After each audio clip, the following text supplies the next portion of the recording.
नमस्कार। मैं राजदीप पंडित। संभव ज्योतिष डिस्कशन श्रृंखला में आज बात करेंगे गणेश जी के बारे में। प्रथम पूज्य गणेश सभी देवताओं में पहले पूजे जाने वाले देवता हैं। कोई भी कार्य शुरू करने से पहले हमें गणपति जी की पूजा अर्चना और उनकी आराधना करनी चाहिए। गणेश जी के बारे में बहुत सारी कहानियाँ, किंवदंतियाँ और जानकारी हमारे पास पहले से उपलब्ध है। उस जानकारी को और आगे बढ़ाते हुए हम चतुर्थी गणेश जी के बारे में और अधिक जानकारी और आने वाले समय में गणेश जी को हम कैसे अधिक प्रसन्न कर सकते हैं, इसके बारे में चर्चा करेंगे।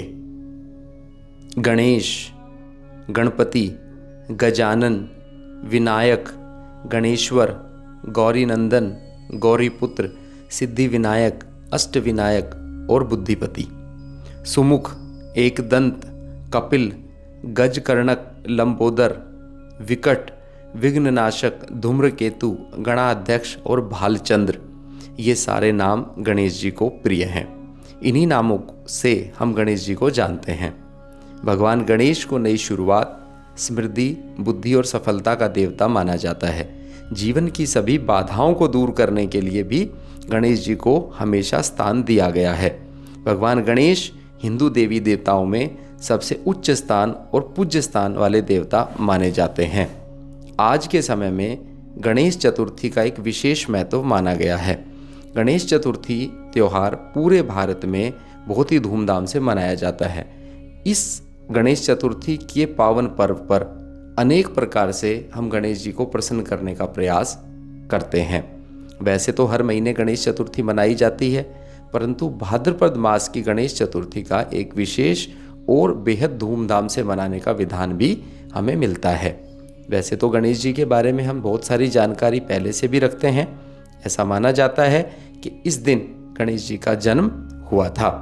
हिंदू पौराणिक कथाओं के अनुसार मध्याह्न के समय गणेश जी की पूजा करने का समय सबसे उपयुक्त माना जाता है।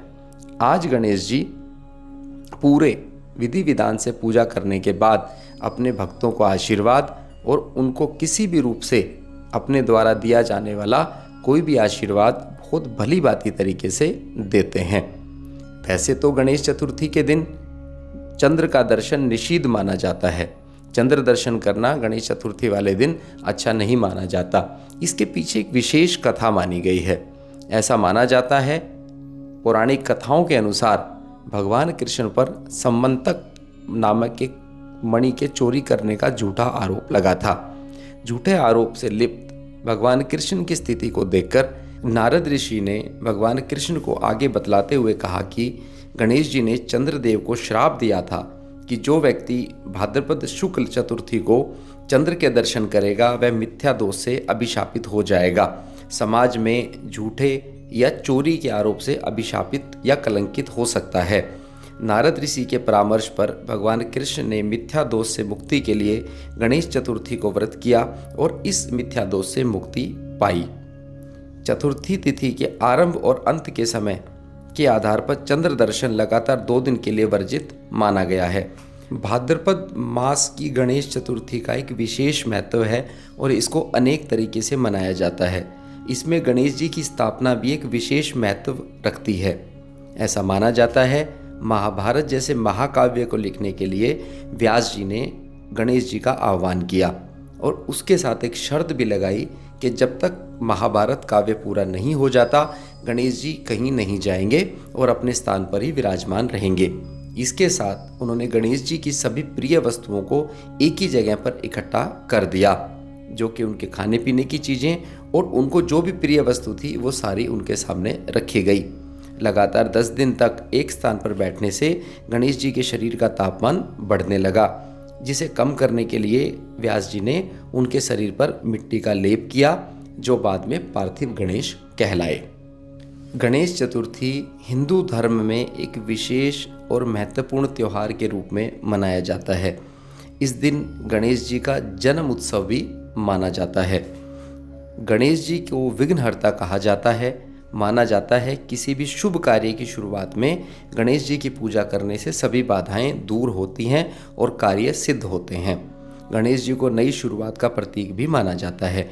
इस दिन जो लोग नए कार्य शुरू करते हैं, लक्ष्य बनाते हैं या नए रिश्तों की शुरुआत करते हैं, उनको किसी भी रूप से बाधा या परेशानी का सामना नहीं करना पड़ता। गणेश जी को सुख और समृद्धि का देवता माना गया है। इस त्योहार पर लोग एक दूसरे को अपने शुभ आशीर्वाद देते हैं और लेते हैं, और किसी भी कार्य को करने से पहले अपने बड़े और अच्छे लोगों का आशीर्वाद लेना भी इस शुभ कार्य में बहुत फलित माना गया है। गणेश चतुर्थी हिंदू धर्म का एक बहुत महत्वपूर्ण त्यौहार इसलिए भी माना जाता है क्योंकि गणेश चतुर्थी भारतीय संस्कृति का एक अहम हिस्सा है।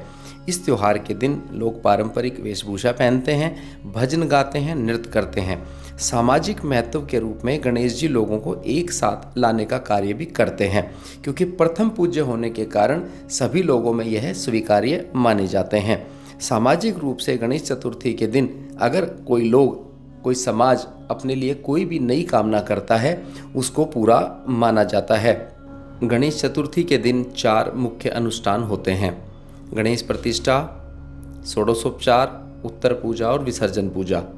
लोग अपने घरों में फूलों और रंगोली से सजाने के बाद भगवान गणेश की मिट्टी की मूर्तियां अपने घरों में लाकर स्थापित करते हैं।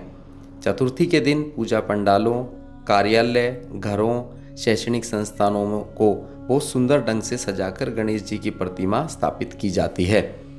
उसके बाद अलग अलग तरीके से 16 अनुष्ठान करने के बाद, पूजा अर्चना करने के बाद 1.5 दिन से लेके और 10 दिन तक गणेश जी की स्थापना रखी जाती है। उसके बाद गणेश जी का पसंदीदा भोग मोदक, फल, मिठाइयाँ गणेश जी को चढ़ाए जाते हैं और अनुष्ठान और पूजा अर्चना की जाती है। उसके बाद गणेश जी को 10 दिन पश्चात विदाई देने का भी विधान माना गया है, जिसको उत्तर पूजा के बाद किया जाता है।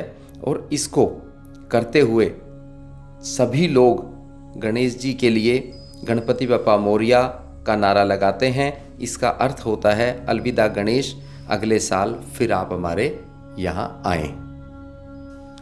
आज हमने गणेश जी के बारे में बहुत सारी जानकारी प्राप्त की। ऐसी और अधिक सुंदर और मनमोहक जानकारियों के लिए आप हमारे साथ जुड़े रहिए।